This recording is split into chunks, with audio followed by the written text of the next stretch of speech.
Hello everyone, good morning, good afternoon, good evening, depending upon when you are watching this video lecture.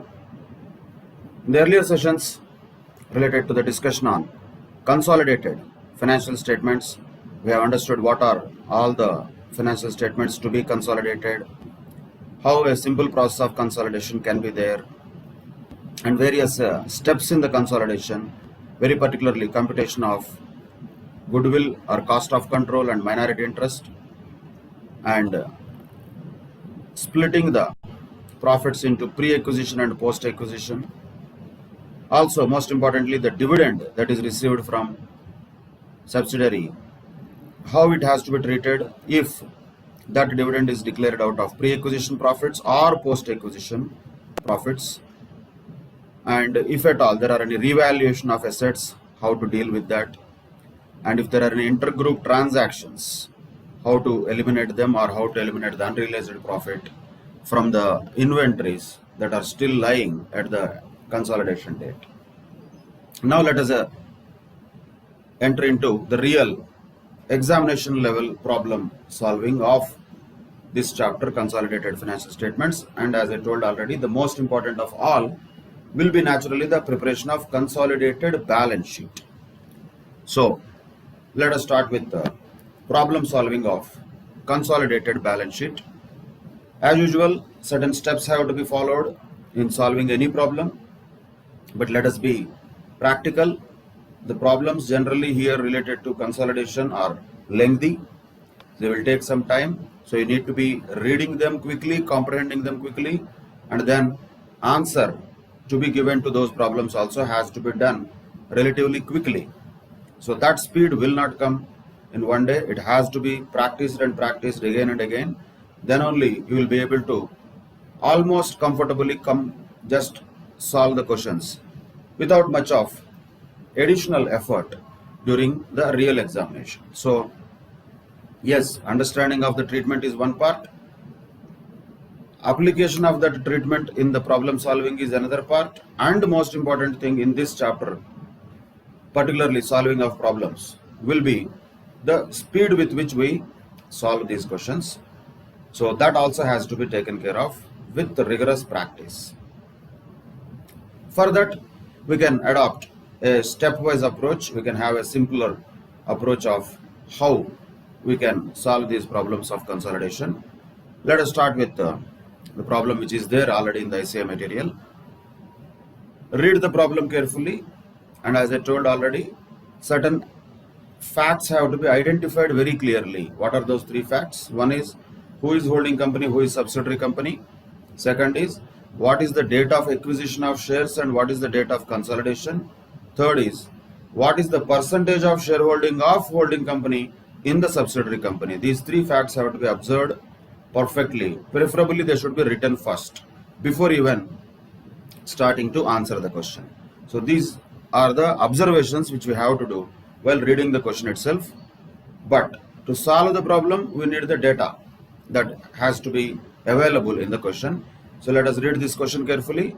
From the following summarized balance sheets of H Limited and its subsidiary S Limited. So H Limited is holding company, S Limited is subsidiary company, drawn up at 31st March 2017. That is the date of consolidation. We are supposed to prepare a consolidated balance sheet as at that date, having regard to the following. So pure balance sheet without any adjustments, the same numbers we took earlier, that was only for understanding purposes, but it will not be the case. There will be some other items to be considered. If it was only just two balance sheets to be merged, school kids can also do consolidation, but that is not going to be the case. So other data will be available, will be given in the question. Like what in this question? First point says the reserves and profit and loss account of S Limited stood at 25,000 rupees and 15,000 rupees respectively on the date of acquisition of its 80% shares by H Limited on 1st April 2016. So that date has to be identified as the date of acquisition. And good news here is the acquisition did not happen in the middle of the year, so it is relatively easier. Acquisition happened at the beginning of the year, that was 1st April 2016. Consolidation is happening on 31st March 2017. So after the acquisition, the entire year is post-acquisition period only. So that is first point to be identified from the data given in the question. Second point says the machinery with a book value of 1 lakh and furniture with a book value of 20,000 rupees of S Limited were revalued at 1,50,000 rupees and 15,000 rupees respectively on 1st April 2016 for the purpose of fixing the price of its shares. So while determining the purchase consideration, they have revalued the assets of S Limited, whereas machinery was revalued upwards by 50,000 rupees and furniture was revalued downwards by 5,000 rupees on the date of acquisition. And the rate of depreciation computed on the basis of useful lives is like this: machinery 10% and furniture 15%. So revaluation was done on the date of acquisition. Now let us understand whether this revaluation is carried out by S Limited or not, whether it has revalued the assets in its balance sheet or not. Look at the machinery here. So machinery is there worth 90,000 rupees, whereas book value was originally 1 lakh rupees and rate of depreciation is 10%. So for 1 year depreciation of 10,000 has been provided and it was taken at 90,000 rupees. What does it mean? We have to infer that S Limited's balance sheet does not incorporate the revalued amounts. We have to do that. S Limited did not do that. So we have to do the revaluation while consolidating the balance sheet of S Limited into H Limited's balance sheet. And not only that, because of this revaluation, there will be a change in the depreciation. Why? Because here they have provided depreciation at the rate of 10% on machinery and 15%, yes, on furniture. But they have provided on the old values, not the revalued amounts. If you take machinery, 1 lakh rupees, 10% depreciation if you deduct, 90,000 is what is there in the books of S Limited. Same way furniture. Originally the furniture book value was 20,000 rupees. And when it is 20,000 rupees, on which 15% depreciation, if it has provided, 15% on 20,000 will be 3,000. So the book value now, here, at the end of the year, as given in the S Limited's balance sheet is 17,000, which means they have provided depreciation, but not on the revalued amounts of machinery and furniture, but on the original amounts which they were carrying earlier in their books of accounts. They can do anything what they want. They are a separate legal entity. We have to understand that. We are not here to change the balance sheet of S Limited. We are here to consolidate the balance sheet of S Limited into H Limited. That is our job. So while doing that, we need to take the revalued amounts of machinery and furniture. At the same time, we also have to charge the differential depreciation on the revalued amounts, because they have calculated the depreciation on old amounts. That is what we are supposed to do. How do we do that? We will see while solving the question. But definitely that is what we have to observe from the information that is available. And on the date of acquisition, the P&L account and reserves were 25,000 and 15,000 on the date of acquisition. That is also an information that is given. But now these balance sheets are given on the date of consolidation. So when there are on the date of consolidation, this balance sheet is related to both H Limited and S Limited. On the date of consolidation, definitely the reserves are more and P&L account is also more. Why is that? What happened? Nothing happened. During the year, S Limited earned profits. When it had a reserve of 25,000 on the date of acquisition and 75,000 on the date of consolidation, additional 50,000, where from it would have come?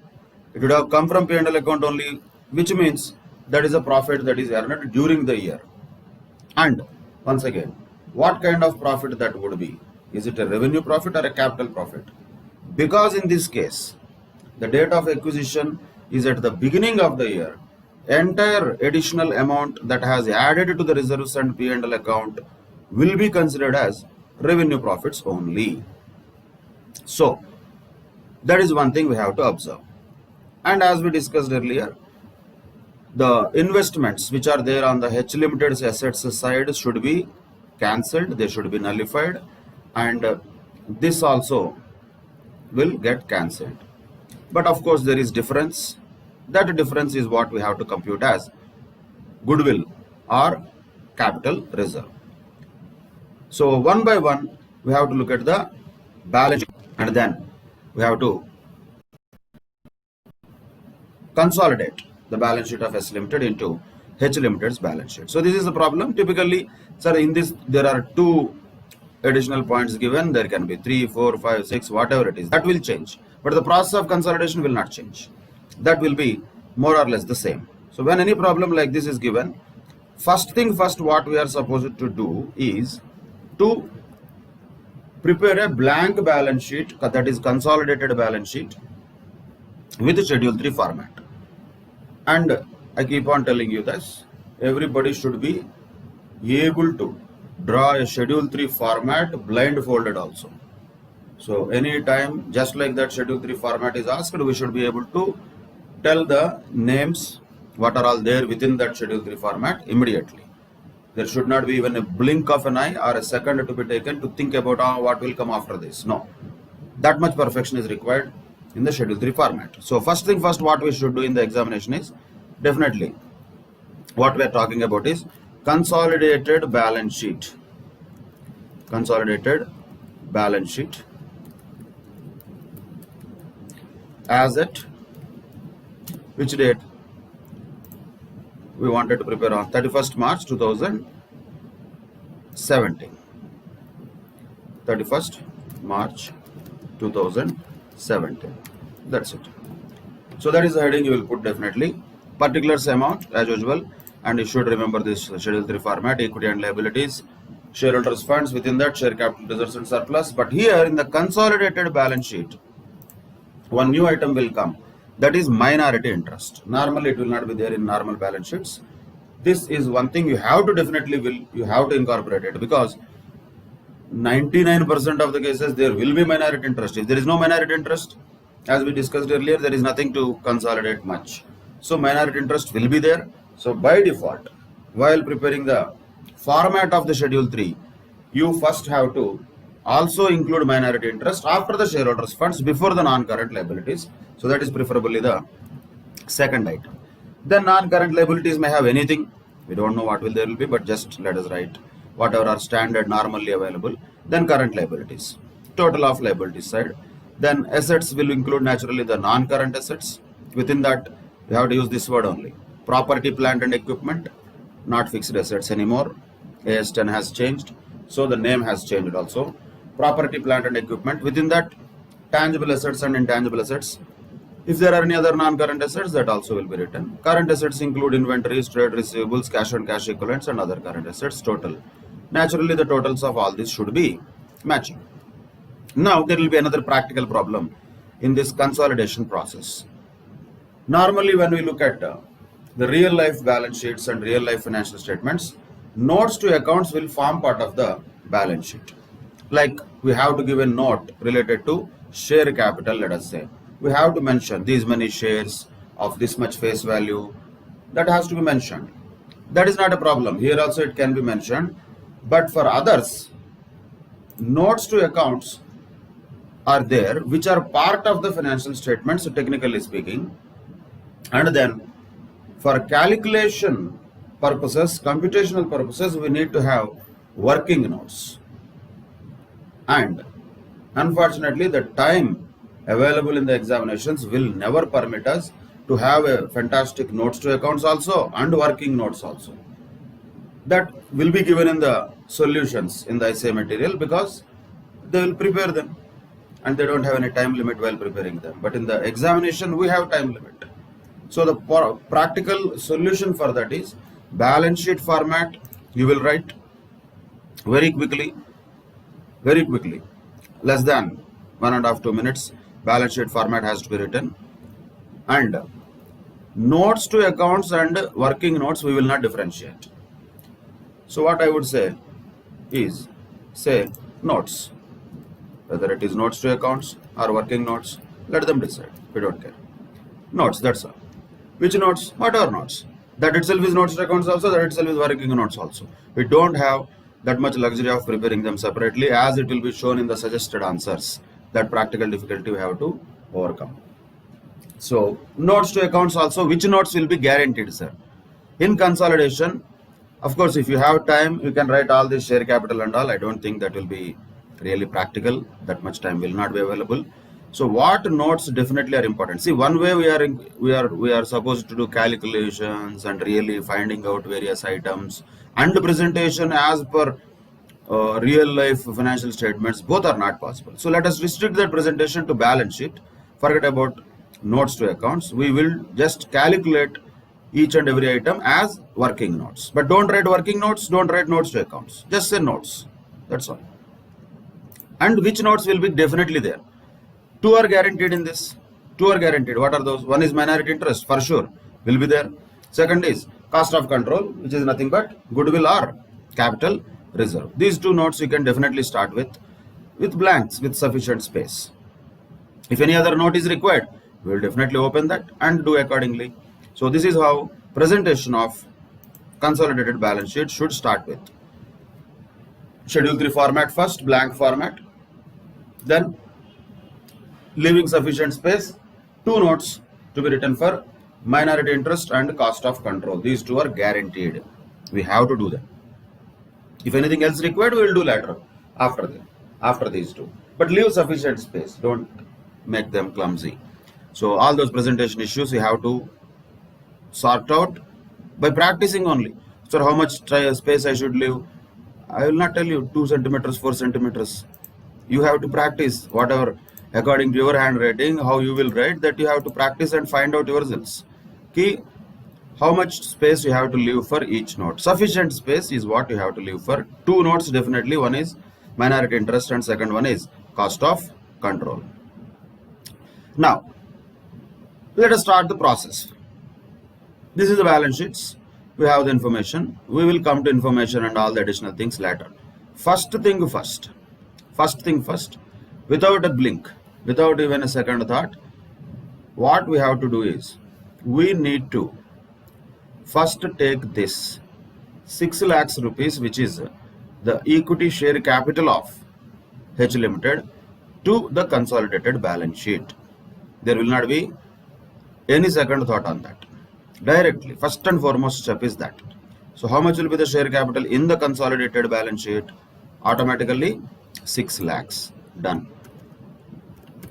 6 lakhs. Then, that is the first step.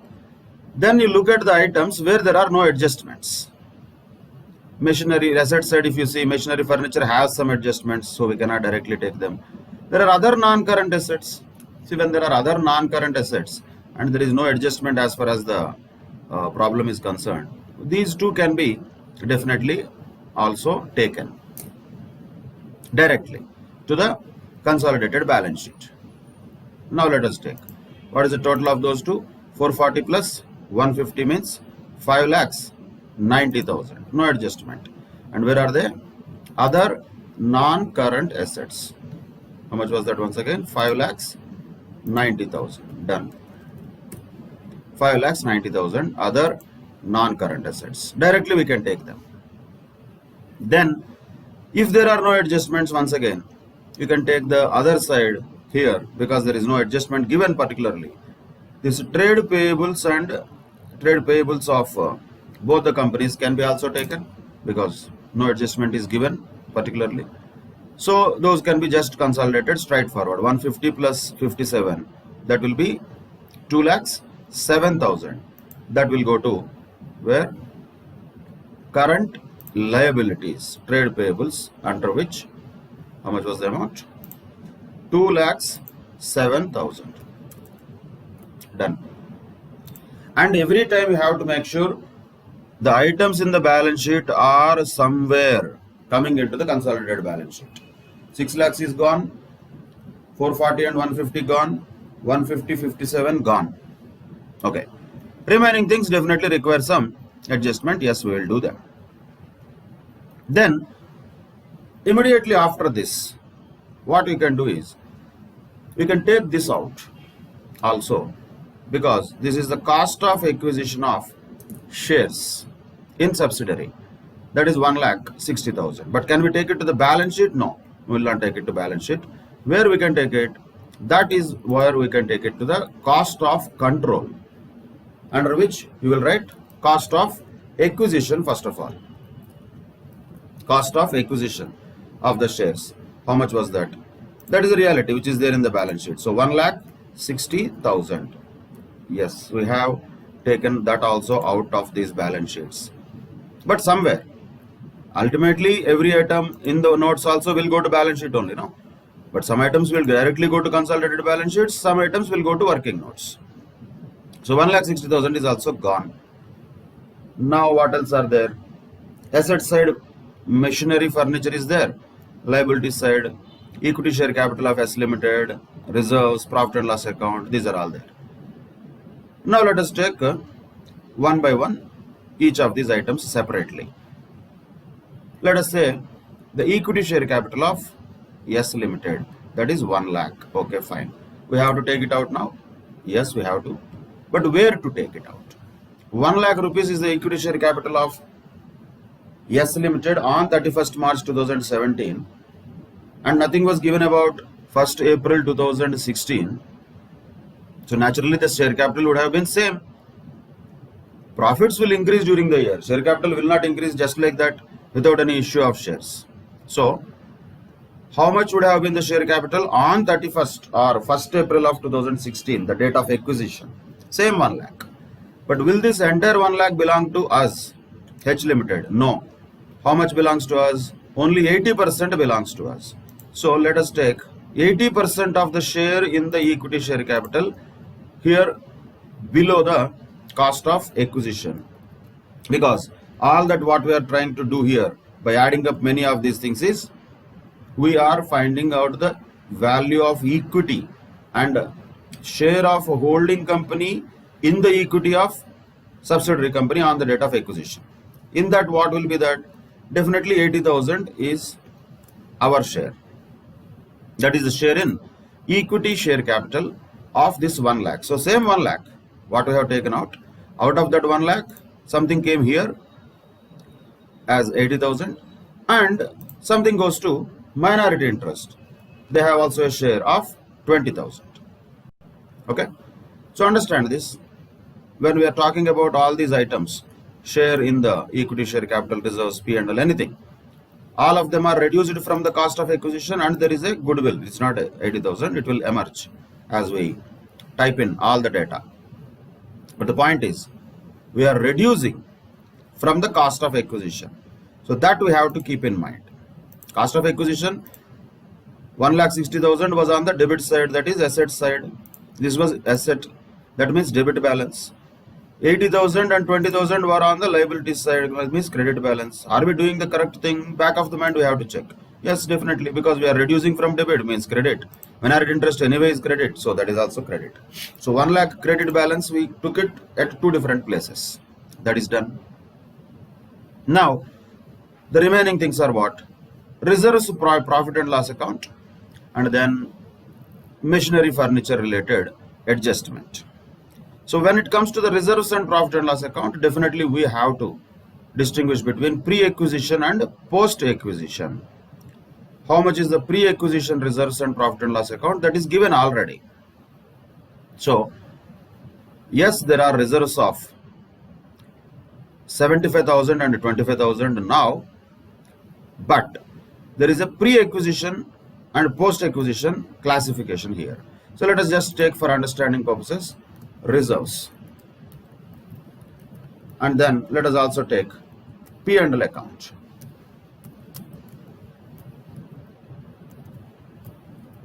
Balances we are talking, right? So how much is the reserves balance? In the balance sheet, let us take first, everything let us take from balance sheet, 75 and 25. First let us remove it from balance sheet.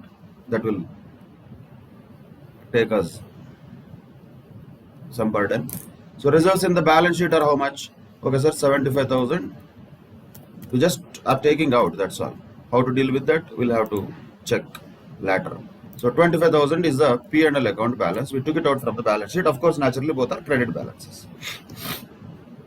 Now, the information was what was given is originally when the date of acquisition happened on 1st April 2016, reserves stood at 25,000 and P&L account stood at 15,000.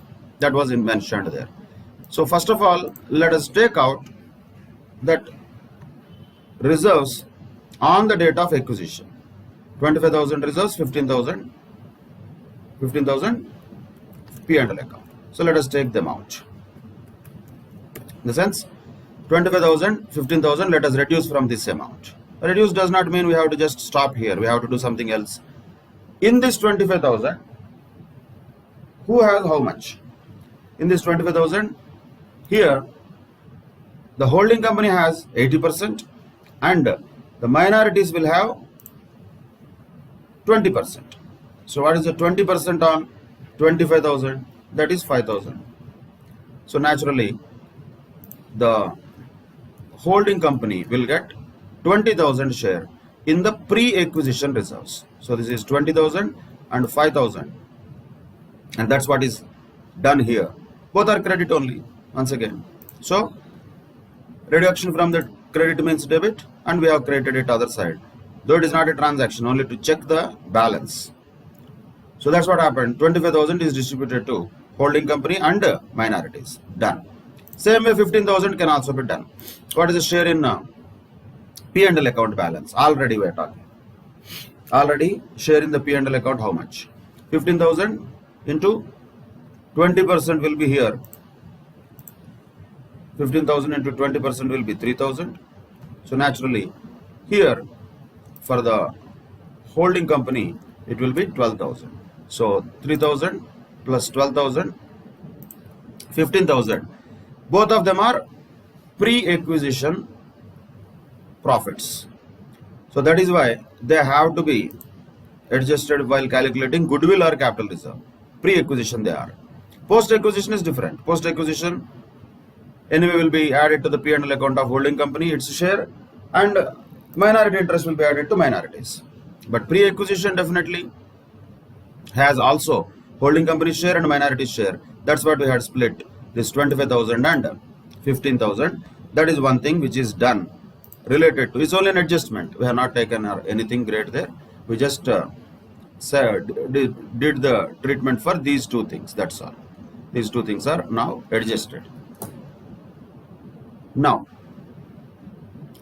coming to the revaluation part, second part. So the first point given here in the question is already dealt with. That is over. Second point, machinery was supposed to be revalued upwards by 50,000 and furniture was supposed to be revalued downwards by 5,000. So we have to definitely use these revalued amounts while taking the assets in the balance sheet. So for that purpose, let us create a note for assets. One is machinery and the second one is furniture. Okay. So what is the value of machinery and furniture? From the balance sheet, first let us take it, then we will do the adjustments. Everything we are taking out everything from the balance sheet only, and then we are doing the adjustment. So whatever we are taking out from balance sheet, we should first of all know that what we are taking out. So machinery in the balance sheet, subsidiary only, holding we don't care, that will be just added at the end. So 90,000 and 17,000 were there in the balance sheet, which are actually not correct. Not correct. Why? Because they did not revalue. The revaluation did not happen. Now, we need to do the revaluation? Definitely yes. Now, how the revaluation will happen? 50,000 upwards for machinery and 5,000 downwards for furniture. So 50,000 let us add it for machinery, 5,000 let us say minus 5,000 for furniture. It was supposed to be done, they did not do, so we are doing. But still, we have a 45,000 of revaluation profit. 45,000 revaluation profit is before the date of acquisition. That has to be also split between minorities and holding company. So how much will be the share of holding company? 80% of 45,000, that is 36,000. Same way, how much will be the minority interest share in the revaluation? 20% of 45,000, that is 9,000. So 9,000 and 36,000, both are credits, right? Both are credits. Debit is what? The net effect of adding it to the machinery. Adding to the asset is net effect. One is adding, one is deducting. Net effect is debit of 45,000. So always care has to be taken. Are we doing right thing? Plus and minus, is it matching? Then only the final answer will match. So the share in revaluation is also done. So that is over. Now, machinery of H Limited and furniture of H Limited can be just added before taking it to the consolidated balance sheet. Same way, reserves and P&L account of H Limited also can be taken before just taking them to consolidated balance sheet, because those are already existing things of H Limited, nothing to be adjusted there. But now there is one more adjustment to be done because of this revaluation, which is not done. What is that? Adjustment, definitely. It is the depreciation. Depreciation has to be calculated on the machinery and furniture at the rate of 10% and 15% respectively. So just for understanding purposes, ideally, how much depreciation should have been provided on machinery? 1 lakh plus 50,000.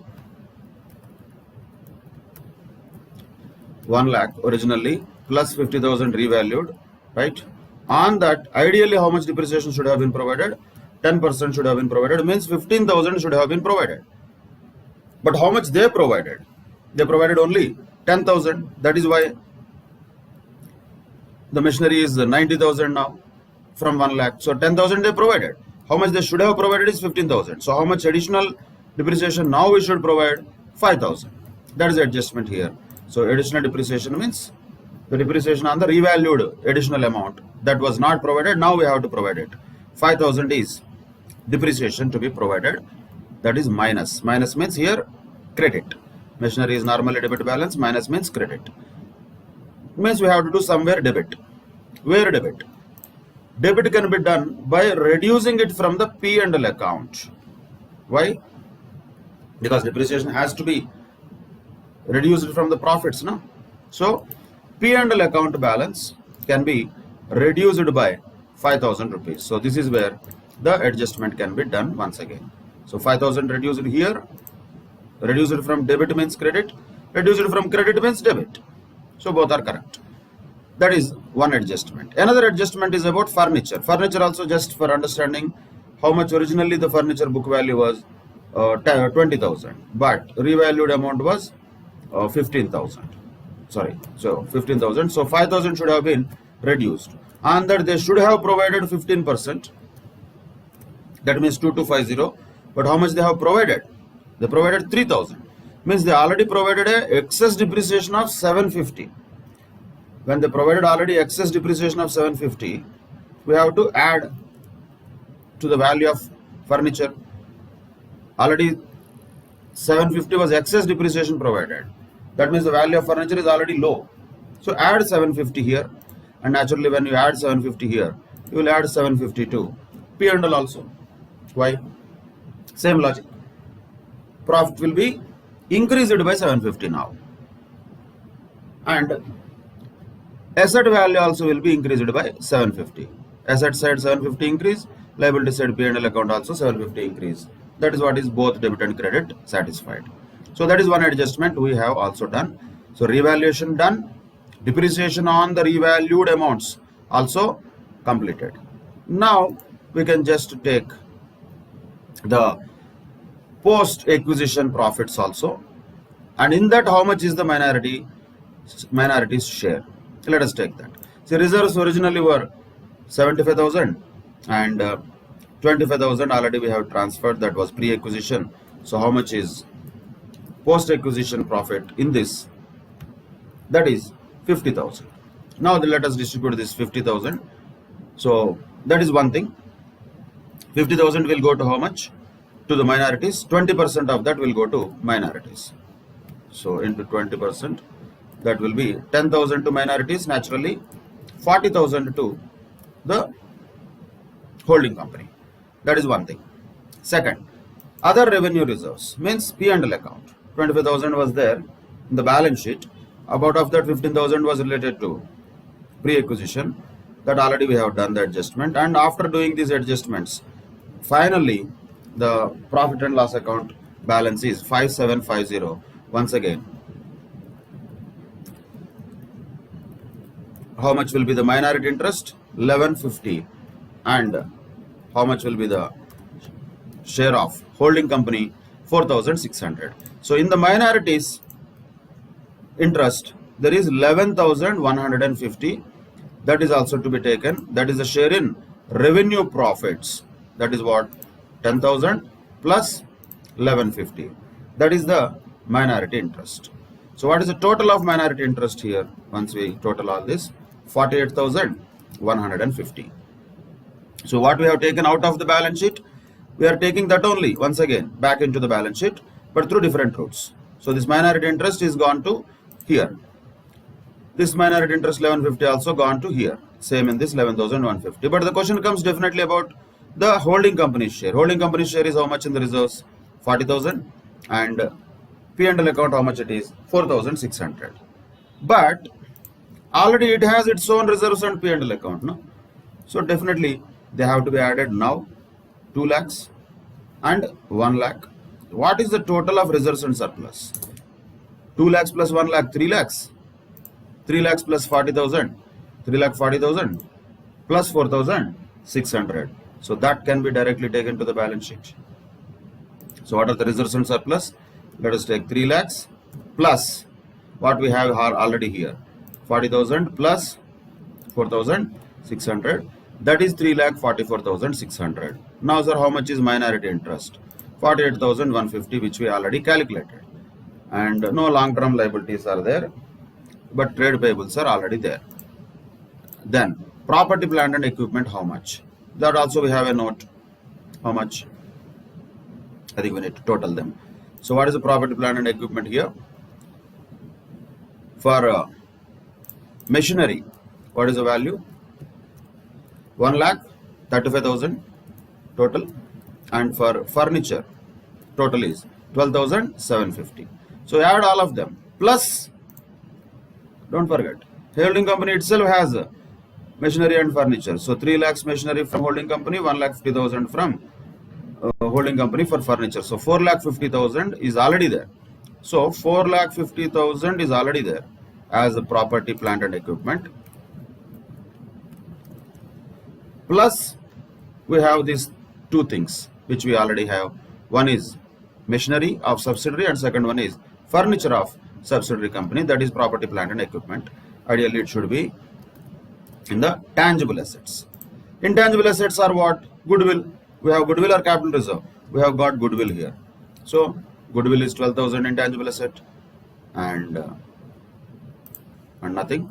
Done. Balance sheet is over. That's it. So 11,99,750 is the total of balance sheet. See suddenly how it emerges to be a tallied balance sheet, because we took care of everything to be dealt twice. Everything in the balance sheet we have made sure that it is there somewhere, either within this consolidated balance sheet or within the working notes. And within the working notes, wherever there is any item, once we are taking from one place to another place, we are making sure debit credit is followed. Not necessarily that we are doing transactions, but the concept of accounting always revolves around debit credit only. If you understand the debit credit plus minus, never there will be a situation where the balance sheet will not be tallied. So that is how consolidated financial statements have to be prepared in a simpler manner. So make sure you follow this process while practicing also. That makes it easier. And one by one, minority interest, cost of control, reserves, P&L account have to be calculated. In this problem, there was a revaluation of assets, so we had working notes related to machinery and furniture. Otherwise, depends upon what information or what adjustments the question asks. On that basis only we have to prepare our working notes. This is the process of consolidation in a nutshell. Clear? Now, let us move on to another question that is also there in the ICI material. Here, A Limited acquired 1600 ordinary shares of 100 rupees each of B Limited on 1st July 2016. 1st July. So in the middle of the year. On 31st December 2016, the summarized balance sheets of the two companies are given as follows. Okay. First point, we have to identify who is holding company A Limited, who is subsidiary B Limited. Don't assume that left side company in the balance sheet is always a holding and right side is always subsidiary. One swap of that, 90% of the students will do wrong answers. So don't be under wrong assumptions unnecessarily. Just make sure, it will take only 1 second. Holding company is A Limited, subsidiary company is fine. And how much is the percentage of holding? That is not given very directly in this question, but we can just find out. So they have acquired what? 1600 shares. 1600 shares they have acquired. Of how much? 2000 shares of 100 rupees each of B Limited. That is clear. When A Limited has acquired 1600 shares of B Limited out of 2000 shares, which is clear. That means naturally here also it is 80%. So that first we have to identify. 80% is the holding of A Limited in B Limited. Then what is the date of acquisition? That is very important. Date of acquisition is 1st July 2016. So exactly 6 months. Middle of the year, exactly middle of the year the acquisition happened. So date of acquisition is 1st July 2016, whereas the date of consolidation is 31st December 2016. So both of them have to be identified. This is date of acquisition and this is date of consolidation. Minority interest naturally will be 20%. So this is the ratio in which the majority and minority hold shares in this B Limited. These are very important informations and we need to identify them quickly while reading the question. Clear? Then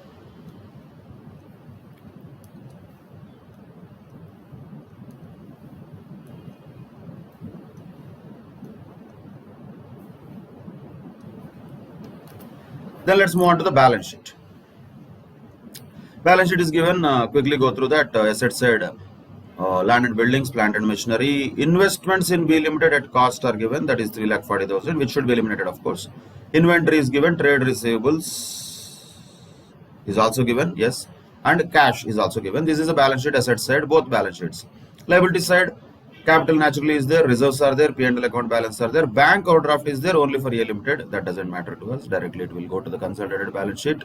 More interesting thing is always about subsidiary, not about holding. Holding already has everything in its balance sheet. Only point is from subsidiaries balance sheet, how to bring the things to the consolidated balance sheet. Trade payable is there anyway for both the companies. So this is the two balance sheets of companies A Limited and B Limited. Now further information is given, read that carefully. The profit and loss account of B Limited showed a credit balance of 30,000 on 1st January 2016. 1st January 2016, out of which a dividend of 10% was paid on 1st August 2016. So you don't have to break our heads whether it is pre-acquisition or post-acquisition. Very clearly given. Out of which means which? Out of the profits which are already there on 1st January 2016. So this dividend definitely 10%, whatever it is, how much ever that amount may be, total amount will be naturally how much? 10% means 20,000. That will be definitely a pre-acquisition dividend. That is not a post-acquisition dividend, that is a pre-acquisition dividend because it is declared out of the pre-acquisition profits, which is very clearly given. Out of which was the word used. When it is paid, actually it doesn't matter. That date is not a very important date. But A Limited credited the dividend received to its P&L account. That is a problem. Holding company did a mistake. Rectification we have to do. What we are supposed to do now? We have to adjust that P&L account balance of A Limited, which already is there 57,200. That is wrong because they credited the dividend of capital nature to P&L account, which they should not have done. Ideally, what they should have done? They should have reduced it from the cost of investment, which is on the asset side, that is 3,40,000. So ideally, whatever the dividend that they would have received, let us say 20,000 into 80% means 16,000 rupees. They should have reduced it from 3,40,000. Rather than that, they have added to P&L account, which we have to reverse. So what entry we have to pass now? P&L account accounted are to investment account. We are not going to pass the entry. We are only knowing that entry. So that will reduce the P&L account balance of A Limited, and that will also reduce the cost of investment of A Limited in the shares of B Limited. That is the treatment for pre-acquisition dividend, which we already discussed it. Then the plant and machinery, which stood at 1,50,000 rupees on 1st January 2016, was considered as worth 1,80,000 rupees. So on 1st January, be careful, not on 1st July, 1st January, the plant and machinery, which was 1,50,000, considered worth 1,80,000 on 1st July 2016. And this figure is to be considered while consolidating the balance sheets. Okay. The rate of depreciation on plant and machinery is 10%, of course, which will be computed on the basis of useful lives. Prepare consolidated balance sheet as on 31st December 2016. So what adjustments are there? First, we have to keep in mind. Other things are just normal things. First point, major adjustment here is there is a pre-acquisition dividend which was wrongly credited to the profit and loss account of holding company. Second thing is there was a revaluation happened to the plant and machinery, but they did not use that in the B Limited's balance sheet. How do we know that? On 1st January, this plant and machinery's book value was 1,50,000. 10% depreciation means 15,000 they provided, and exactly in the balance sheet they are just simply showing 1,35,000. But that is not correct. They should have revalued it. They don't have to. We will do that. We will revalue it upwards, and we will provide correct depreciation related to this revaluation of plant and machinery. Majorly, these are the two things. Remaining things are common. Remaining things are what? And of course, we have to calculate minority interest. Of course, we have to add up any other assets and liabilities naturally. And also, we have to calculate goodwill or capital reserve as usual. So that will be always there in any question. So let us start solving this question by the usual steps. And as I told already, the first steps are always identifying the crucial facts.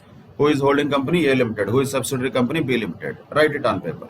Holding company A Limited, subsidiary company B Limited. And percentage of shareholding 80% and 20% to minorities. Date of acquisition 1/7/2016. Date of consolidation 31st December 2016. These are the core facts we should write first on the paper. Then naturally, you will start with the preparation of balance sheet as we already discussed. Same way, first you will start with this Schedule 3 format.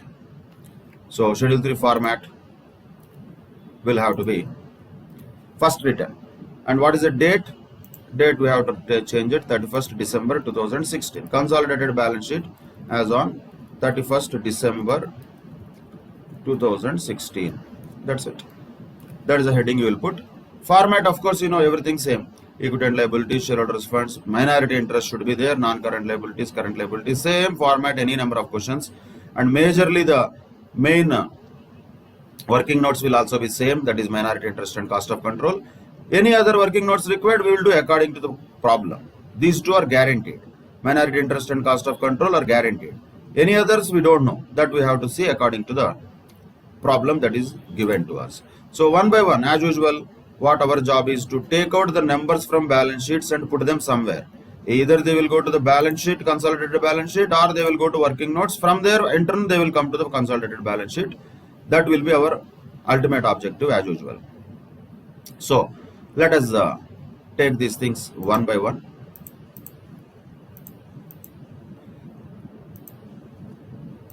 So as usual, first and foremost point here is share capital of the holding company 5 lakhs rupees. Blindly it has to be just kept here.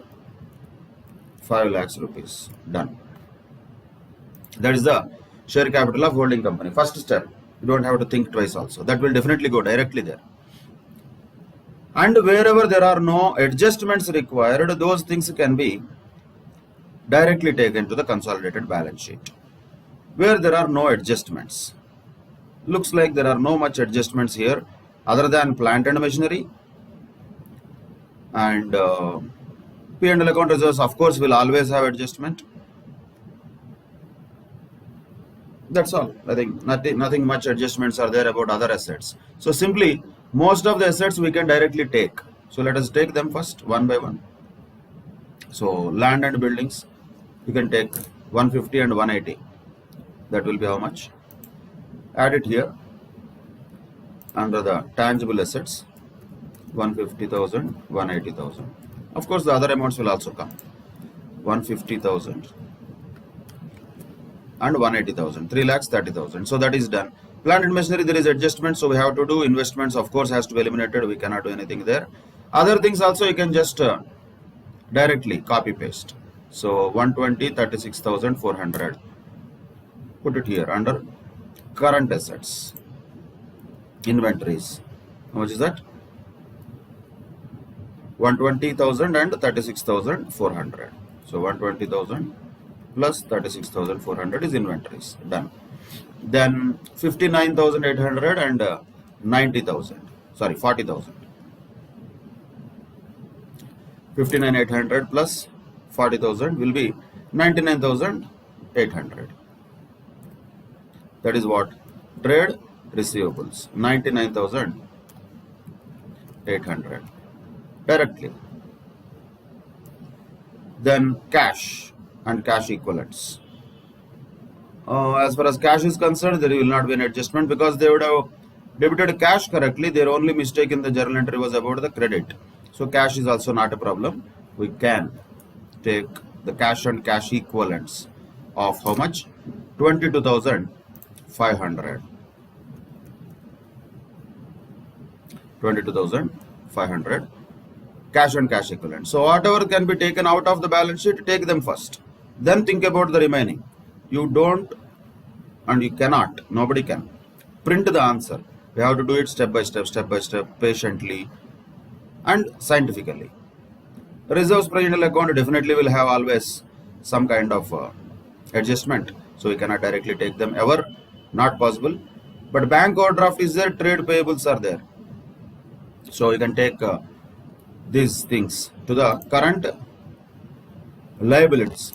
You can take the bank overdraft as short-term borrowings, say 80,000, and you can take trade payables as trade payables only. So 47,100 plus 17,400. So that is also done. So what all we have taken now? Bank overdraft is taken out, trade payables taken out of the balance sheet, and inventories, trade receivables, cash, all current assets taken out, land and buildings taken out. What will remain? Naturally, the remaining things are remaining. That is where we are all supposed to play our game. Entire game is there. How to play that is what is to be practiced. And once it is well practiced, we will play this game very comfortably. Let us start that. So after the obvious amounts already transferred to the balance sheet or notes, particularly the balance sheet in this case. So share capital of holding company has been transferred, land and buildings is done, current assets, bank overdraft and trade payables are already transferred to the balance sheet. These are all obvious amounts from the question itself. Now let us take the other items one by one. In that series, the first one which is better to be taken out is always the investment value of holding company in the subsidiary company. 3,40,000, let us take it out. And where we have to put it? That is the cost of acquisition. That is the cost of acquisition of shares. How much is that? 3,40,000. So let us put it there as cost of acquisition. So that is also taken out. Then other things we can also take out one by one. And one specific thing definitely which can be taken out easily is the share capital of the subsidiary company, which is 2 lakhs rupees. In that, 80% is owned by holding company and 20% by minorities, which means 1,60,000 is holding company's share and 40,000 is minority share. So what is the share of holding company in the share capital of subsidiary company? 1,60,000. Okay. What is the share of minorities in this? Remaining, that is 40,000. So that is also taken out. So this is the total 2 lakhs that has been also taken out of the balance sheet. Now naturally the remaining things will have to be adjusted. So ultimately what will remain here also? Same way, plant and machinery, because it has some adjustment of revaluation, and reserves and profit and loss account. But while taking the reserves and profit and loss account, once again, we need to classify them into pre-acquisition and post-acquisition.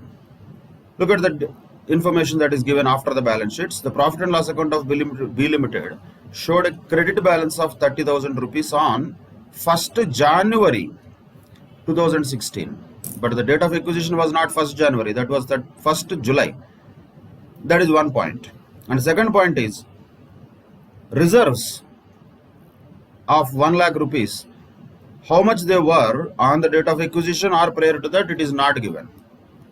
So when it is not given, we can take these reserves 1 lakh rupees as if those were existing from the beginning of the year. Nothing is mentioned about their movement. When nothing is mentioned, they were existing at the beginning of the year, means they were same existing on the date of acquisition also. So what will be the share of holding company and minorities in these reserves? Once again, 80% and 20%. So 80,000 you can give to the holding company, 20,000 we can give to the minorities. Okay, that reserves is also taken out one by one. Then we have profit and loss account. When it comes to profit and loss account, what was given is the profit and loss account balance on 1st January 2016. So profit and loss account balance on 1st July is not given. Ideally it should have been given, but it is not given. What is given is profit and loss account balance of 1st January 2016, out of which a dividend of 10% was paid on 1st August, and A Limited has credited this dividend to its profit and loss account of this 57,200. So this can be adjusted. First of all, the dividend part. The dividend part can be adjusted by passing an entry. We don't need to pass an entry, but effectively the entry is reducing it from the cost of investment and also reducing it from the P&L account of holding company. So let us take a note here separately. These are the notes which we standard make, and other notes is P&L account of holding company, that we have to be clear. So how much is the P&L account balance? 57,200. So now we are taking that also out of the balance sheet. 57,200, we'll put it here, P&L account of holding company. So we took that also. Now we can do the adjustment related to the capital nature dividend, which was unfortunately credited to the P&L account of holding company. How much will be that dividend? That is clear, because 10% was paid as dividend, he said. 10% of share capital of B Limited is 20,000. In that 20,000, A Limited would have received 80%. So 80% of that 20,000 will be naturally 16,000. So 16,000 has to be reduced from the cost of acquisition. It has to be reduced from the cost of acquisition also, and it has to be reduced from P&L account also. That is the adjustment we are doing. So reducing from P&L account means debit, reducing from cost of acquisition means credit. So let us call this as pre-acquisition dividend. Pre-acquisition dividend. That should be 16,000. Of course, we will reduce all the items from cost of acquisition. All these items will be reduced. So that's why Separately, sign is not put, but ultimately we will find it out, including this. Yeah. So all these items will have to be reduced from the cost of acquisition. So 16,000 also will be reduced from the cost of acquisition because it is pre-acquisition dividend, and it should be reduced from the P&L account balance of holding company. So let us take this as minus 16,000. That will be reduced from the P&L account balance. Then so P&L account of A Limited is gone. That is already taken out. Then what is remaining? P&L account of subsidiary company B Limited, that is 82,000. That is on the 31st December 2016. But how much would be the P&L account balance on the date of acquisition? That is not given, but that we can find out. How can we find out? Because it was given as 30,000 rupees credit balance on 1st January 2016. In that, 10% dividend was paid. That means out of that 30,000, 20,000 would have been already paid. Means how much would have been the P&L account balance on 1st July 2016? That would be 10,000, because 30,000 minus 20,000 which was paid as dividend out of that. So 10,000 would be the P&L account balance before the date of acquisition. So pre-acquisition we can say. See, payment happened in August is different story. That is after the acquisition, but the dividend was declared out of pre-acquisition profits is important. So pre-acquisition profits will be still how much? Originally they were 30,000. Out of them 20,000 is already paid as dividend. Means 10,000 will be still there, which are share in the pre-acquisition profits of 10,000. So let us take the balance sheet item first, then we can have adjustment done. Don't do it otherwise. 82,000, let us take it out first. Now what is this? P&L account. Earlier it was of A Limited. Now we are taking it for B Limited. How much is that? Let us take it from the balance sheet itself. How much is that? 82,000, that is taken out also. So 82,000 is the P&L account balance of B Limited. Fine. But in this, how much was pre-acquisition profit?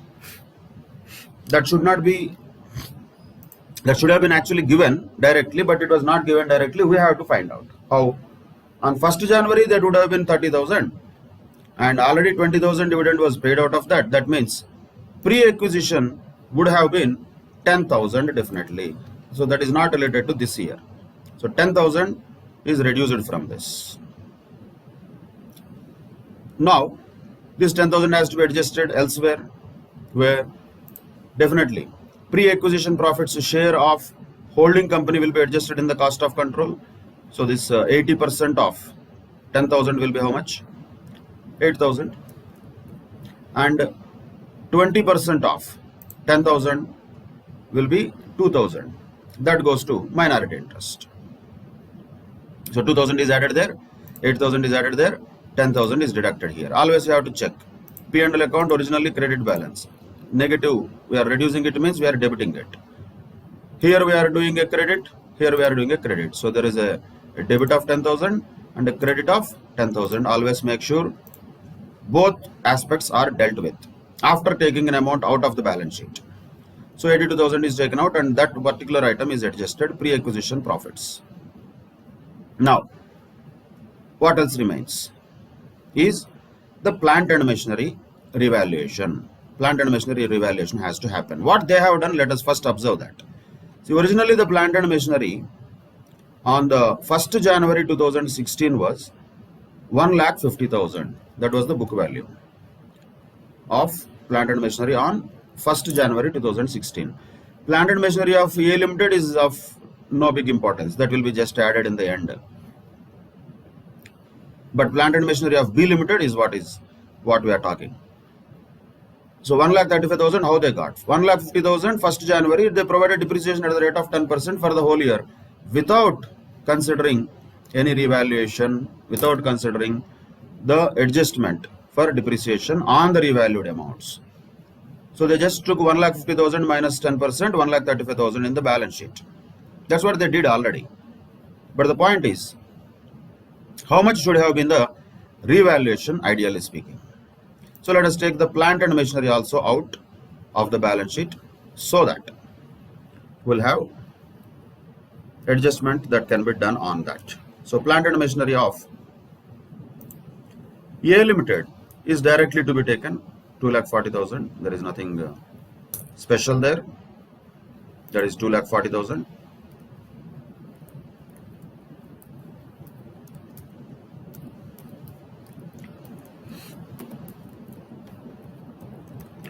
B Limited. Let's take from balance sheet only. We'll start adjustment from there.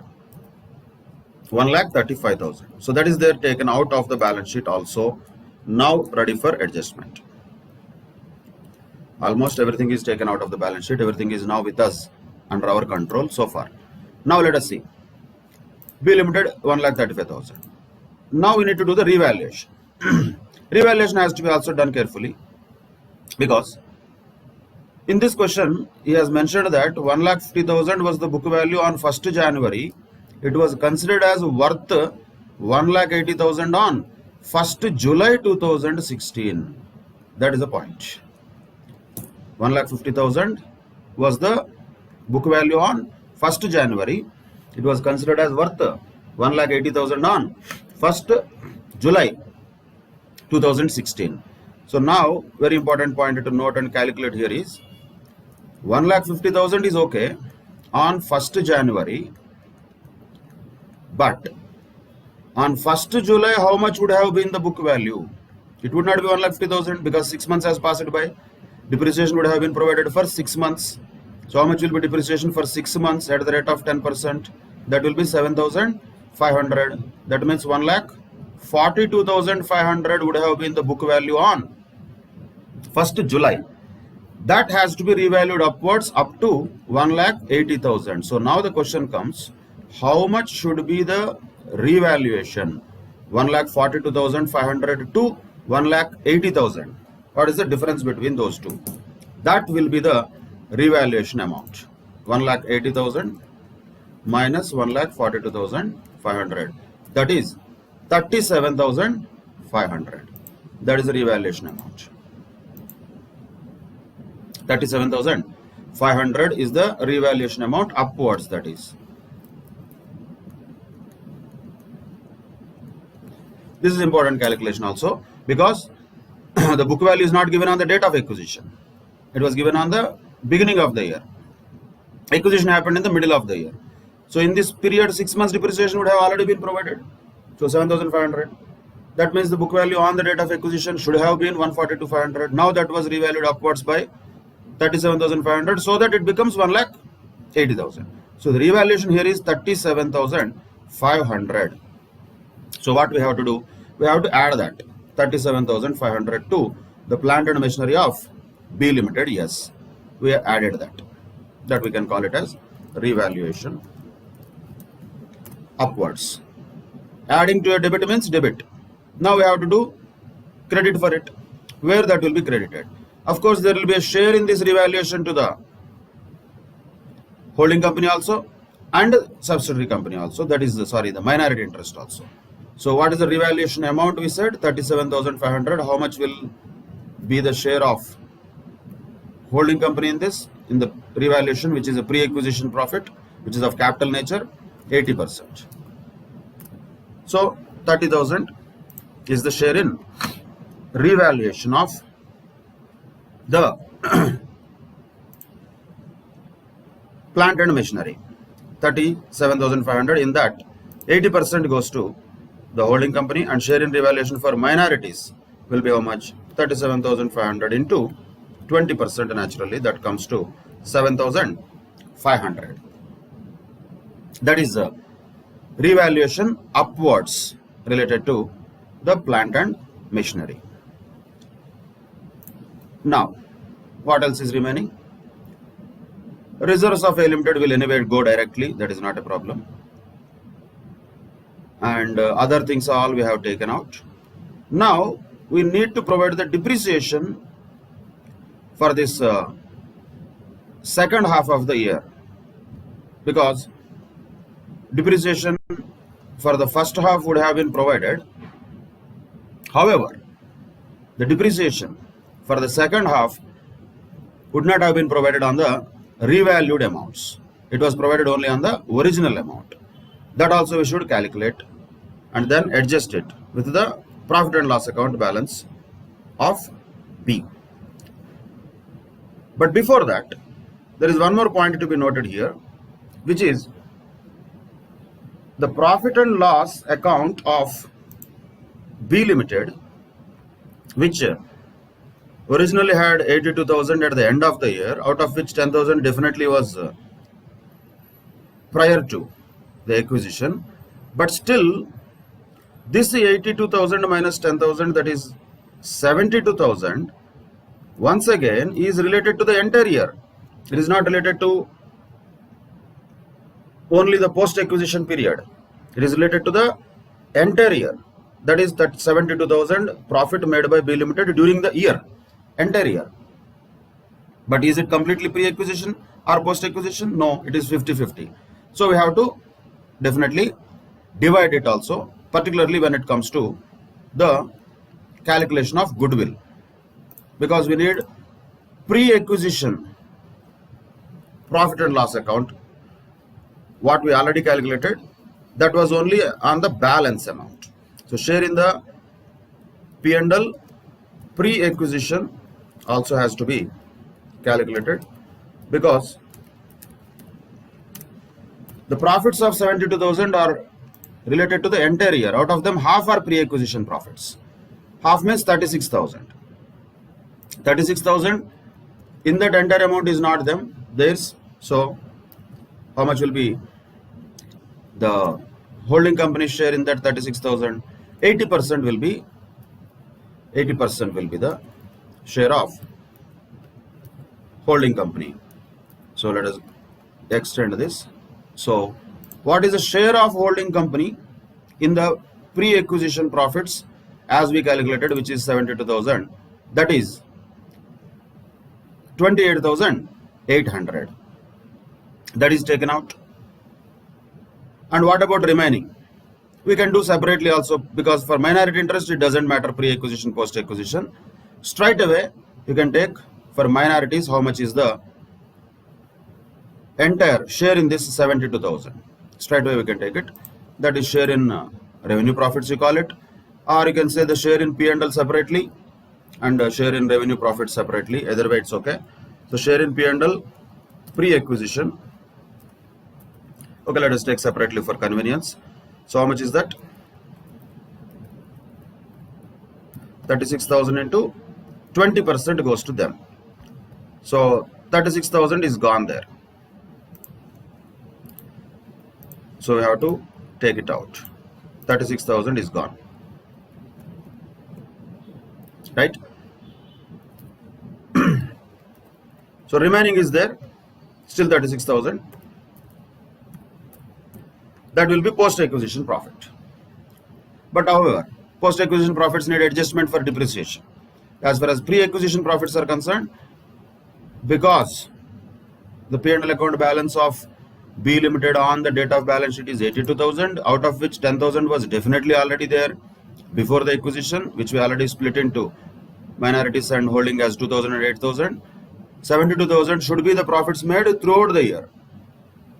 But within this year also, half is pre-acquisition, half is post-acquisition. So 36,000 is taken out as pre-acquisition, which is split between minorities and holding company as 7,200 and 28,800. That 36,000 is also gone. So remaining post-acquisition profits of B Limited would be 36,000. So every item we have to always make sure we are doing dual adjustment. That is another aspect of profits now.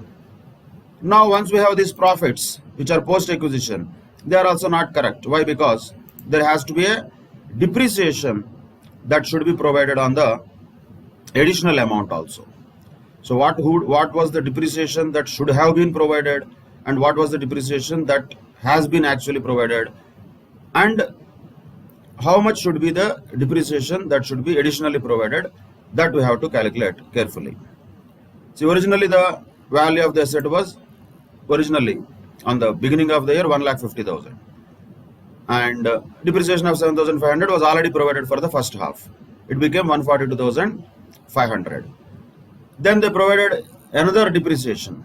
They provided already from this 142,500 another 7,500 already they provided, and after providing that 7,500 also, that became 1,35,000. That was already done, nothing for us to do. 1,35,000 is there, what is there in the balance sheet amount. So the depreciation that should have been provided and that has been provided is not the same. What has been provided was 15,000. What should have been provided is different. How much should have been provided now? Here 1,80,000 is the upward revaluation which happened on 1st July. On 1,80,000 for the period of 6 months, definitely there should be a depreciation of 10%, which means 18,000 should have been provided for the next 6 months on 1,80,000. For the first half there is no problem because they already provided what was supposed to be provided according to the opening value of asset. But for the second half, ideally they should have provided 18,000 depreciation, but they provided only 7,500 depreciation, which means how much has to be freshly provided now? That should be 10,500. So 10,500 has to be reduced from the asset naturally because it is a depreciation, and 10,500 has to be also reduced from P&L account balance of B because once again it is an expenditure. So what is the P&L account balance of B after doing this adjustment? That will be 25,500. Once again this 25,500 has to be split between the EA Limited's P&L account, which is share of revenue profits from B Limited. So that will be how much? 25,500 into 80%. That goes as 20,400, and that will not be there enough.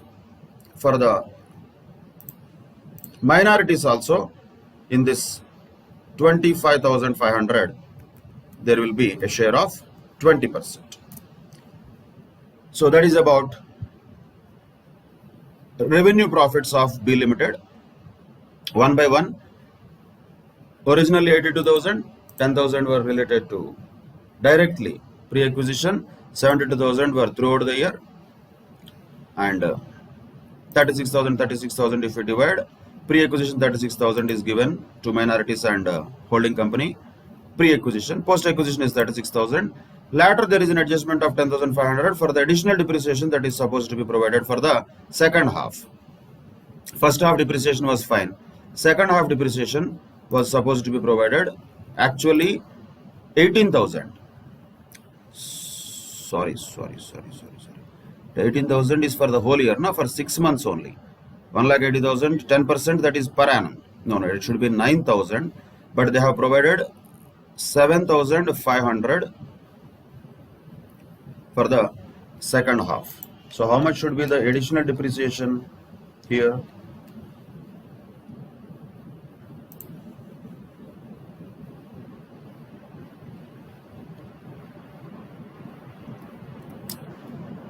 Sorry about that. That was 10% on 1,80,000 we cannot take, right? That is only for 6 months.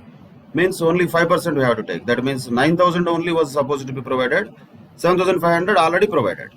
So the adjustment here additionally should not be for 10,500. It should be only for 1,500 because they are supposed to provide 9,000 depreciation, but they provided only 7,500 depreciation. First half has no issue. Second half they are supposed to provide 9,000 but provided 7,500. So 1,500 only is supposed to be adjusted here, and same way here also 1,500 only is supposed to be adjusted. So the other things also will change according to that. Here in the revenue profits, instead of 35,500 it will be 34,500.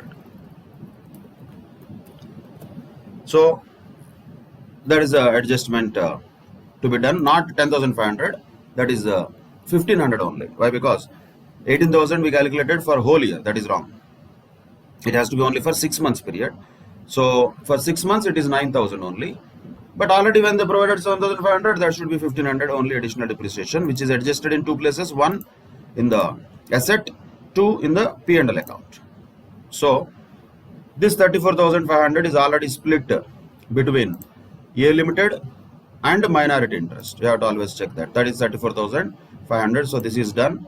And what will be the plant and machinery balance after all these adjustments? 4,11,000. So that can be taken to the balance sheet. So one by one we can take the items to the balance sheet. Let us look at them. So first of all, what is minority interest? How much is minority interest? The total of all this, that comes to 83,600. Put it there. Minority interest 83,600. That is minority interest. The total of all this 83,600. Then long-term borrowings are not there. Trade payables and all we have already taken. Coming to the property, plant and equipment, what we have taken is already land and buildings. Plant and machinery now we have to take. Plant and machinery we can take from the working note, where we have taken the plant and machinery of A Limited also and B Limited with all the adjustments. Total 4,11,000 is added to tangible assets. Now intangible assets will be in the form of goodwill. Goodwill is what? The cost of acquisition minus everything. Pre-acquisition dividend, share in the equity share capital anyway, share in the reserves before acquisition, share in the P&L account before acquisition, or even before the beginning of the year actually in this case, share in revaluation, share in the P&L also, that is related to this year, but half of that is pre-acquisition. So all of them, if they are reduced, 17,200 is goodwill. So that can be taken as intangible asset, 17,200. Then what else is remaining? The reserves and surplus of A Limited. Reserves and surplus of A Limited. What are those? We have not taken this 2,40,000 yet. Now let us take that 2,40,000. That will be there anyway. Reserves and surplus of A Limited, 2,40,000. Plus what we already have calculated here, the profit and loss account of A Limited. That will be a total of all this. What is the total of all this? That we have to first calculate. 68,800. Originally 57,200, mistake of 16,000 rectified. Revenue profits from B Limited related to post acquisition, that is 36,000 into 80%. So all of that is P&L account of A Limited.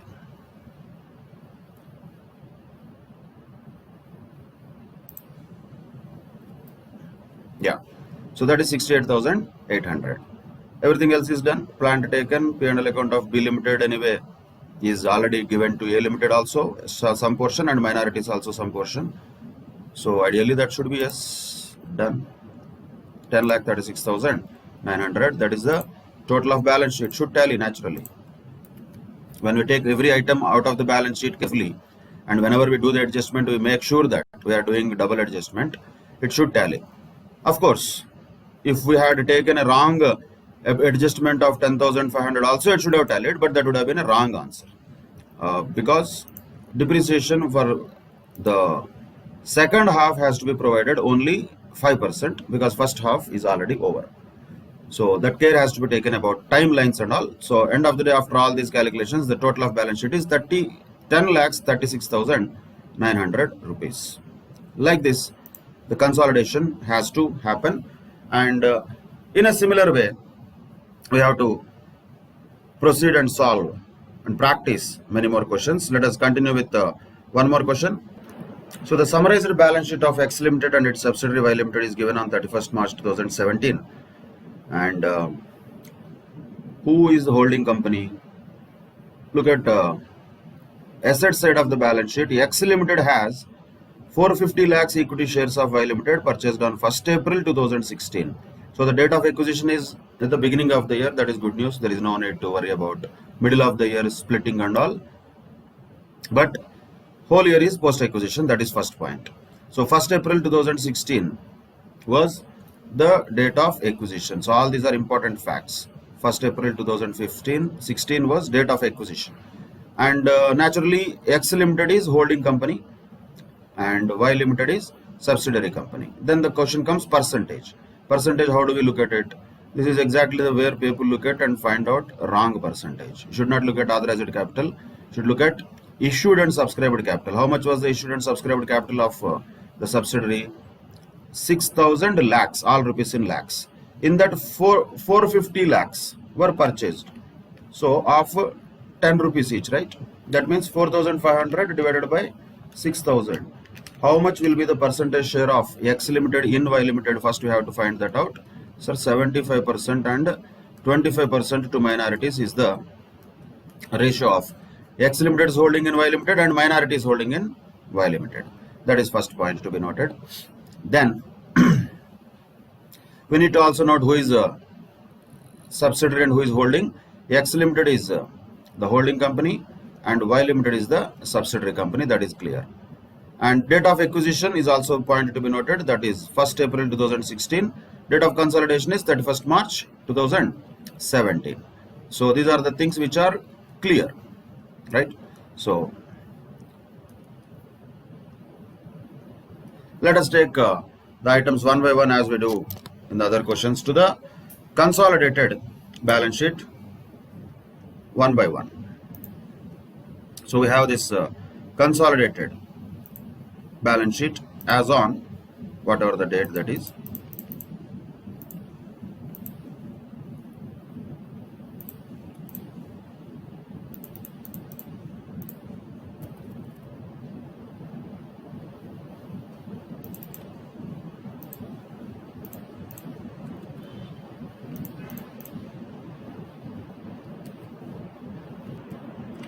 So here the date is 31st March 2017. So according to that, we'll change the heading.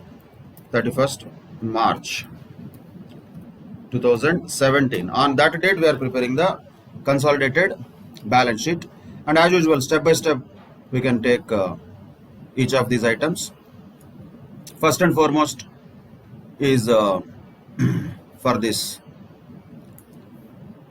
share capital of holding company.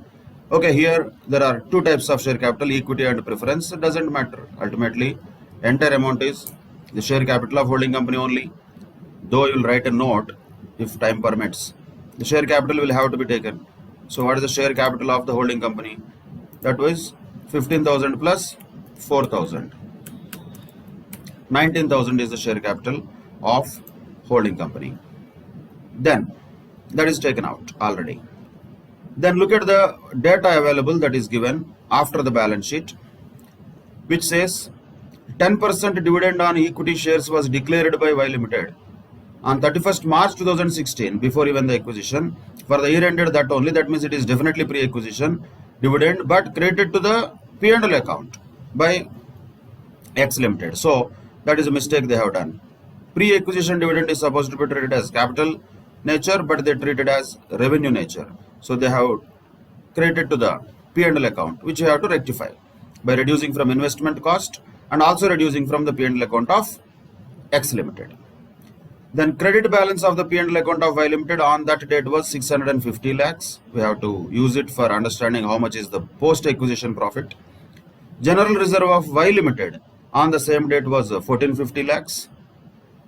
That is definitely pre-acquisition. Y Limited's plant and machinery showed a balance of 4,000 lakhs on that date. At the time of purchase of shares of Y Limited, X Limited has revalued the Y Limited's plant and machinery upward by 1,000 lakh. By. So there has to be upward revaluation of plant and machinery. We will do that, and also accordingly depreciation adjustment also we have to do. And E point is a intercompany transaction which has to be eliminated. Included in the trade payables of Y Limited are 50 lakhs for goods supplied by X Limited. So in the trade payables of Y Limited 50 lakhs is there, means in the trade receivables of X Limited there will be the same 50 lakhs. Both have to be eliminated 50-50 from trade receivables and trade payables. Then there is another adjustment related to inventories. At the end of the year, Y Limited's inventory included goods for 150 lakhs, which it had purchased from X Limited, and X Limited sold the goods to Y Limited at cost plus 25%. So Y Limited had inventory of 150 lakhs at the end of the year, which is cost plus profit of 25% sold by X Limited to Y Limited. So that Y Limited is having inventories at a price which is more than cost. Naturally, because for that it doesn't know what is the profit of X Limited. Now at the time of consolidation, what we have to do, we have to eliminate that unrealized profit in the inventories of Y Limited also and profit and loss account of X Limited also. These adjustments are supposed to be done, and we are required to prepare the consolidated balance sheet of X Limited and subsidiary on the 31st March 2017, ignoring the dividend on preference shares. So dividend on preference shares, we don't need to worry. Ignoring that, automatically just take everything he is telling. Fine, one by one we have to take as usual. Wherever there is a possibility of taking them directly to the balance sheet, let us take them. Blindly what we can take always is, first thing first, share capital of holding company, which we already did. We have taken the entire 19,000 to consolidated balance sheet. That is done. Then we can check the other items where there are no adjustments, or even if there are adjustments also, they can be done in one shot. Let us look at this, for example, trade payables thing. So trade payables is there 1646 and 1027. So 1646 plus 1027 can be taken.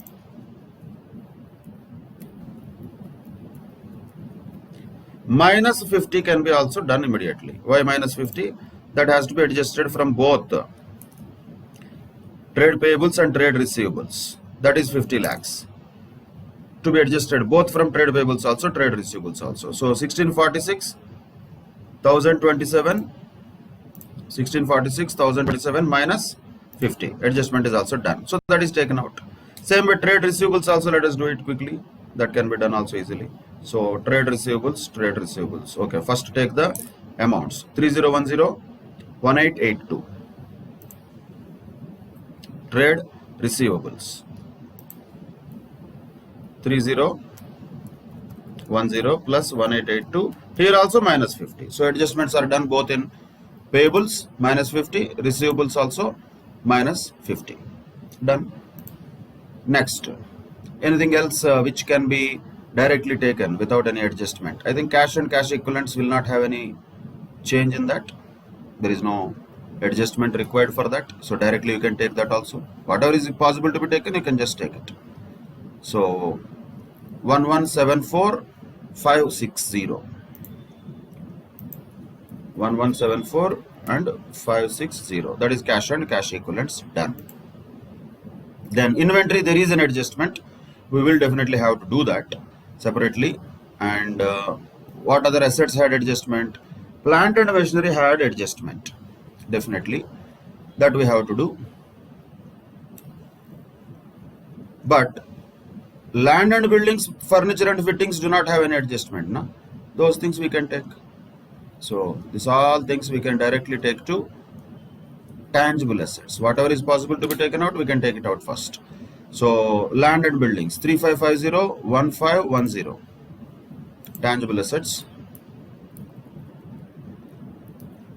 3550 1510. Same way furniture and fittings 1945 655. Same tangible assets 1945 655. In exam you can write notes separately for them if time permits. That is tangible assets, whatever to the extent possible, wherever it can be taken out, it is taken out. So total of tangible assets so far taken out is 3550, 1510, 1945 and 655. Total should be 7660. That is the same. So wherever possible, yes, what we are doing is that. Same thing everywhere. Now, look at one point here. This also can be taken out directly, actually speaking, because this is a preference shares in subsidiary company. Holding company doesn't have any stake in the preference shares of subsidiary company. So that belongs to whom? Completely outsiders. Minority is nothing but outsiders. So in the minority interest, here we can have one more thing. Preference share capital, completely belonging to them. There is no share and all. Completely it is part of minority interest. So that also directly can be taken out of this balance sheet. How much is that? 1000. Preference share capital belongs to minorities. So that is taken out. What are remaining? As usual, same things. Equity share capital, of course, general reserve, P&L account, and plant and machinery because there is adjustment. Investment, of course. Inventory, in this case, there is an adjustment. So one by one, we have to just take the other things out. In that, always the best thing, first possible thing, what we can take it out is investment. That is how much? 6,800 lakhs. That is the cost of investment which is there in the balance sheet. So take that out. So that what is the cost of acquisition here now? 6,800. Okay, we got it. 6,800 taken out of the balance sheet. Done. Then what we can take out also? Equity share capital of the subsidiary can be easily taken out, but entirely will not go to the holding company. 75% to holding company, 25% to the subsidiary company. So how much will be going to the holding company? 6,000 was the equity share capital. So 6,000 into 75% goes to holding company, that is 4,500, and 6,000 into 25% goes to minority interest. That is a share in equity share capital. That is also taken out. Then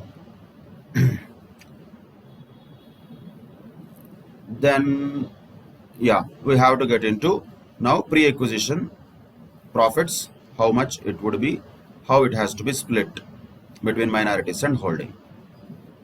Now look at the general reserves. Here 1450 and 1250 are there on 31st March 2017 related to Y Limited. General reserve. What information was given? He has given that general reserve of Y Limited stood the same at 1450 lakhs even on 1st April 2016. So that makes our life easier because 1450 is completely what? Completely pre-acquisition. 1450. So share in reserve 1450 also can be done the same way like share in the share capital. So here only thing is the amount will be different. How much is the amount? 1450. So 1450 into 25% will go to minorities and 1450 into 75% will be pre-acquisition reserves related to the subsidiary company. Share of them of the holding company is 1088. That is the share in the reserves of holding company in the subsidiary company on the date of acquisition. That is also pre-acquisition, so that will be also used for adjustment under cost of control. But that is how much? 75% of 1450. So 1450 also taken out. Then profit and loss account we can take out separately. Plant and machinery definitely we need an adjustment. Inventory also we need definitely an adjustment. So let us take these things out separately with different working notes. Let us take the profit and loss account of both the companies separately. So A Limited profit and loss account is 2750, sorry, X Limited, and Y Limited profit and loss account is 1250. In the balance sheet, that's what it is. First, let us take them balance sheet amounts only. So P&L account balance.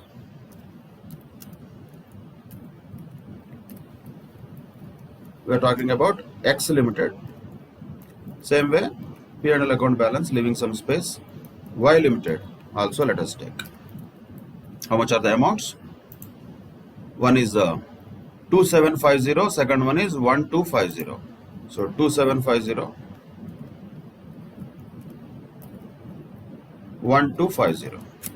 These are the P&L account balances which we have taken out of the balance sheet also already. Then plant and machinery of X Limited and Y Limited also we can take out from the balance sheet as working notes naturally. So plant and machinery. Plant and machinery, X Limited will be straightforward. There is no adjustment. We can just directly take it. That is 5275. 5275. But Y Limited, definitely there will be adjustment. We will do those adjustments. But amount is 3600. Okay. 3600. Fine. Adjustments we will do. We are taking them out first of all from the balance sheet given to either working notes or to the consolidated balance sheet. Then what is remaining? What is remaining is inventories. Inventories is remaining. So definitely inventories total you can do. Then the adjustment can be done separately.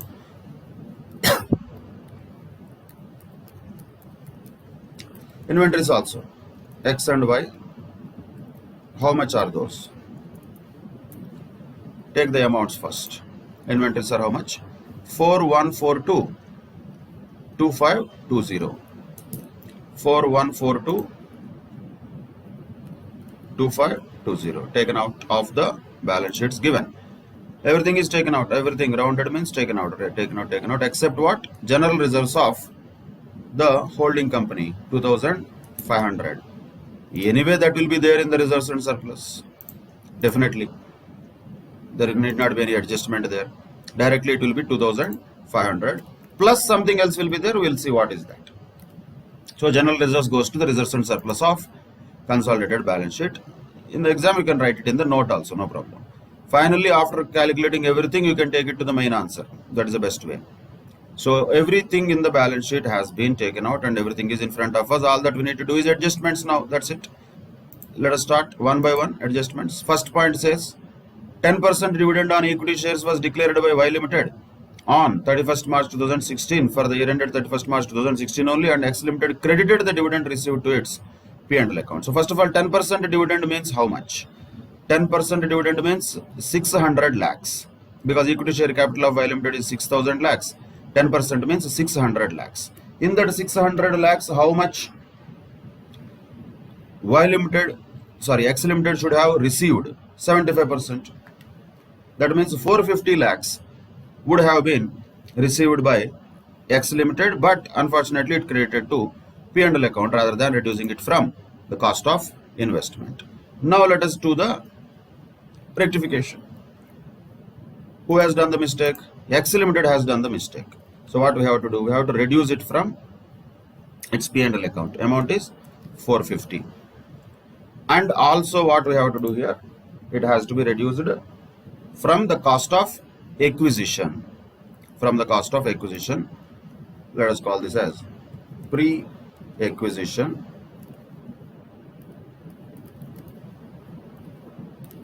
dividend. Pre-acquisition dividend, how much is that? 450. And as usual, here we are already taking minus of all these things. So cost of acquisition minus everything, pre-acquisition dividend, share in this, share in that, everything will be taken there.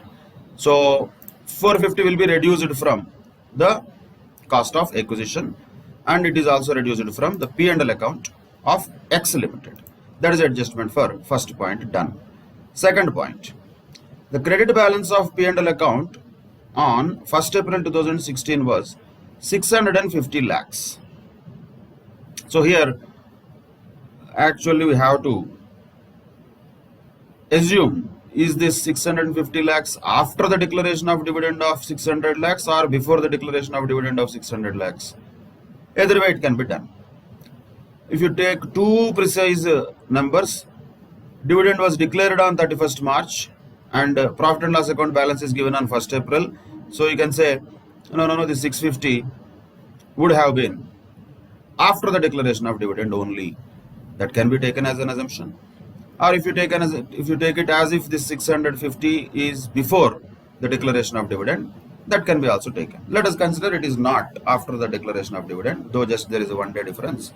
Normally that is not the intention of the question. So 650 is there, but prior to 1/4/2016, that's what it means. 1/4/2016, 31st March 2016 are not two different, completely different things.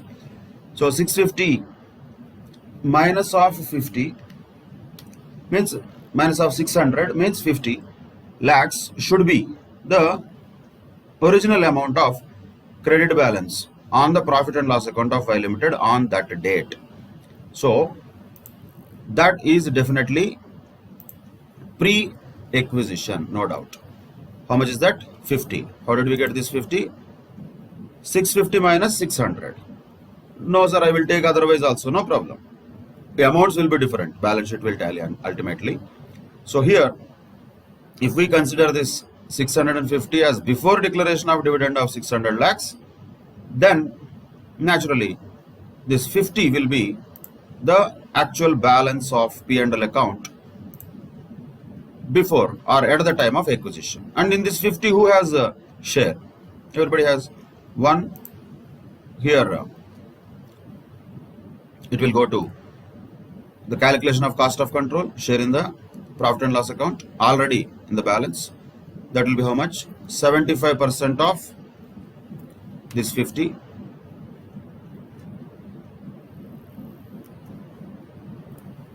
$38, and naturally the remaining 12 will be given to the minority interest.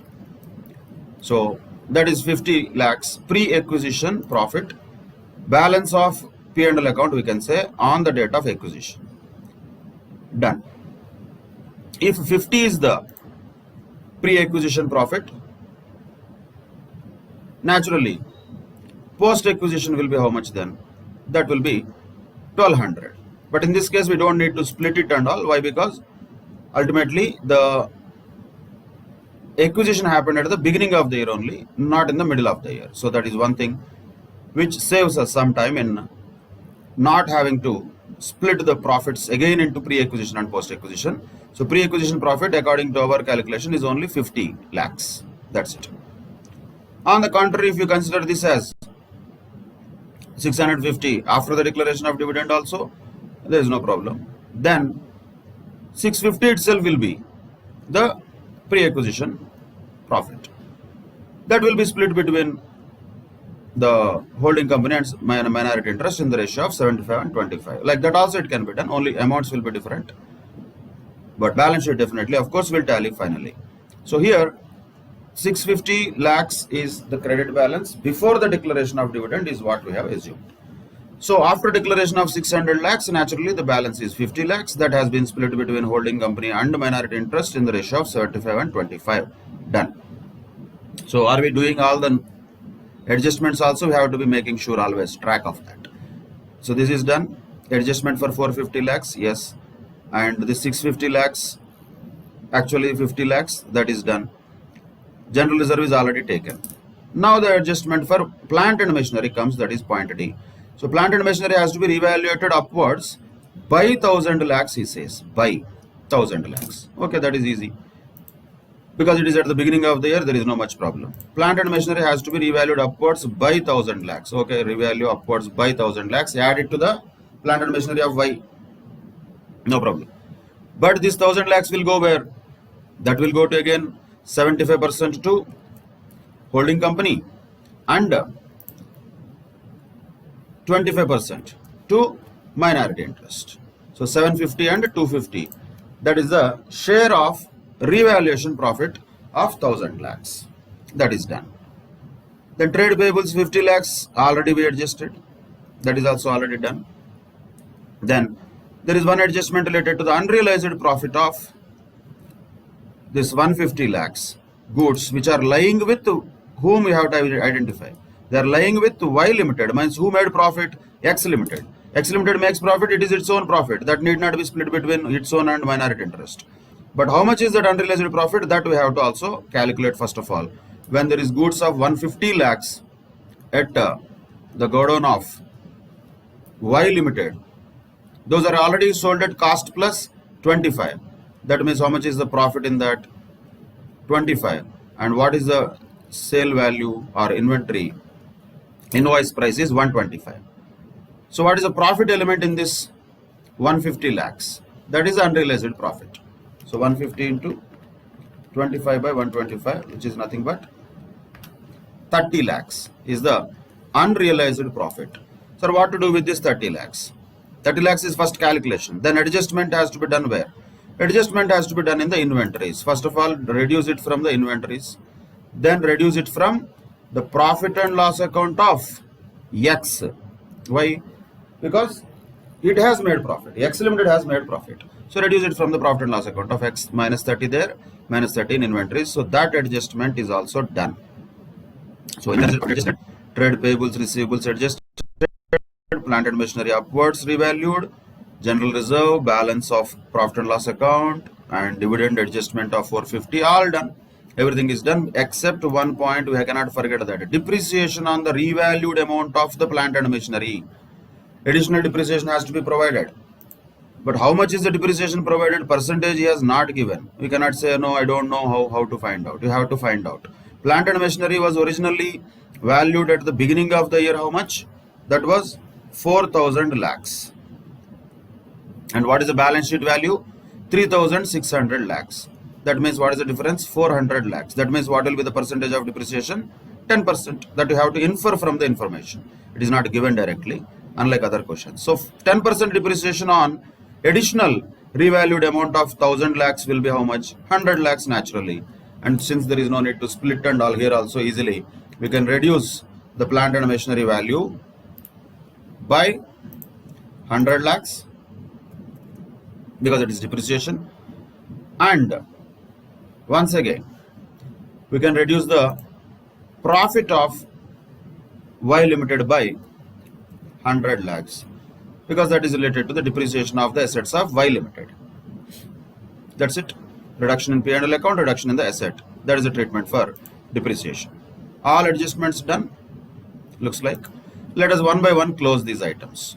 See, first of all, in order to find out minority interest, we need to know what are the post-acquisition profits of Y Limited. What are those? After the adjustments, that is 1,100. In the balance sheet, it was 1,250. 50 was related to pre-acquisition, we thought. 100 is adjusted towards additional depreciation. So 1,100 is the post-acquisition profit of Y Limited. This has to be naturally split once again between X Limited and minority interest. So what is the share in revenue profits for minorities? That will be how much? This 1,100 into 25%. That goes to 275. What about the share in the revenue profits for X? Means that is the P&L account of X. That is the revenue profit. So that should be added to the P&L account of X. That will be 1,100 into 75%. So these are the things. So this 1,100 is gone. 825 went to the P&L account of X, and revenue profits share of minorities 275 went to minority interest. That's it. So with this we can conclude one by one and take the items to the balance sheet one by one. Let us see. First of all, minority interest let us take. Minority interest is how much? Total of all this. Total of all this comes out to be 3,400. 3,400. That is minority interest. Done. Next. Here, instead of goodwill, there is a capital reserve. Minus coming means you don't have to separately think that what happened minus has come. That is nothing but capital reserve, that we know. So capital reserve is 25. That also goes to the reserves and surplus. Reserves and surplus of the consolidated balance sheet will definitely have a capital reserve also of 25. That is done. Next we have profit and loss account of X. That will be here total. Originally 2750, 450 because of mistake. 30 share in pre. That is what this one. This is the adjustment for unrealized profit. 825. that is a share in the revenue profits of subsidiary. So ultimately it comes out to be 3095. So that will be also added to the reserves and surplus, 3095. Then we have plant and machinery. Plant and machinery, definitely total we have to do for all of them after the adjustments. What is the total of this? 9775. That will be added to the property, plant and equipment, tangible assets. So plus whatever the amount we have, 9775. That will be the plant and machinery added to the tangible assets. Intangible assets are not there because there is no goodwill. Then inventories also is supposed to be there, which we adjusted here already with the 30 lakhs. So what is the actual final value of inventories? 6632. That is the final value of inventories. If you put it there in the balance sheet, 6632. Done already. Total of the balance sheet is 30,643. So everything once you have taken out of the question, either to the consolidated balance sheet or to the working notes carefully with the sufficient space. Only point here is you need to leave sufficient space for each working note. Happily you can just keep on adding, deducting, and finally coming out with a tallied consolidated balance sheet with correct number ideally. So that is the way we have to solve the questions of preparation of consolidated balance sheet. With more practice of more questions, we should be able to do this in a quicker manner. On paper, then generally it will be relatively quicker, generally compared to the system. System computations will be quicker. Writing and all identifying, that will be quicker on paper, but ultimately you have to do on paper only. So you have to practice these things on paper one by one and do these calculations quickly, taking as many working notes as possible, no problem. And don't worry about the distinction between notes and working notes. We don't distinguish them. All are notes for us. That is part of notes to accounts also, that is working notes also. That much time will not be available in exams to have all those ideal distinction points. That is practically not possible. So with that, we'll conclude today's session of consolidated financial statements, and we'll solve some more problems related to preparation of consolidated balance sheet. Then we can move on to preparation of other types of consolidated financial statements, particularly P&L account. Cash flow and all is not required. P&L account is definitely possible question. So that also we'll discuss in the coming sessions. Till then, take care. Bye bye. Thank you very much.